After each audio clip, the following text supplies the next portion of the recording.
আজ নিয়ে চলে এসেছি তোমাদের সাথে একটা মিনি ব্লগে আমরা কোথায় যাচ্ছি কী করছি সবটাই তোমাদের সাথে শেয়ার করছি। আমি কিন্তু রেডি হয়ে বেরিয়ে পড়েছি। তো কোথায় যাচ্ছি সবটাই তোমাদের সাথে শেয়ার করছি। আমি একা নয়, আমার মা বাবা, দিদি, জামাইবাবু, দিদির ছেলে, আমি, আমার কর্তামশাই সবই যাচ্ছি। তো তারা আর ক্যামেরায় এলো না, তো আমি, আমার বর আর আমার ছেলে মিলেই চলে এলাম। এখন চলে এসেছি লিচু বাগান, আমরা লিচু বাগানেই কিন্তু আসছিলাম। তো এখানে কিন্তু লিচু পাড়া হচ্ছিলো, একদম সামনে দিয়ে হাত দিলেই তোমরা লিচু পেতে পারতে। তো কার কার লিচু খেতে ভালো লাগে কমেন্ট করে প্লিজ জানিও।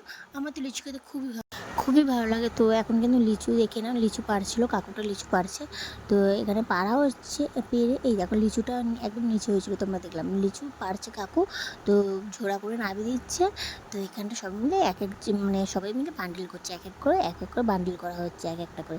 তো দেখতে পাচ্ছ কত লিচু, এই দেখো আমার পুরো এক ব্যাগ, বললাম না লিচু কিনেছি, তো আমি এক ব্যাগ পুরো লিচু কিনেছি। ঈশান কিন্তু এখানে লিচুটা নিয়ে যাওয়ার জন্য অস্থির হয়ে পড়েছিল, কিন্তু ও কিন্তু নিয়ে যেতে পারছিল না। এখানে কিন্তু আমরা বাড়ির জন্য রওনা দিয়েছি। এই যে আমরা বাড়ি পৌঁছে গেছি, বাড়ি পৌঁছে এসে তোমাদেরকে দেখিয়ে দিচ্ছি লিচুগুলো কত লাল লাল আর কত বড় বড়। তো ভিডিওটা ভালো লাগলে লাইক কমেন্ট শেয়ার করতে কিন্তু ভুলো না।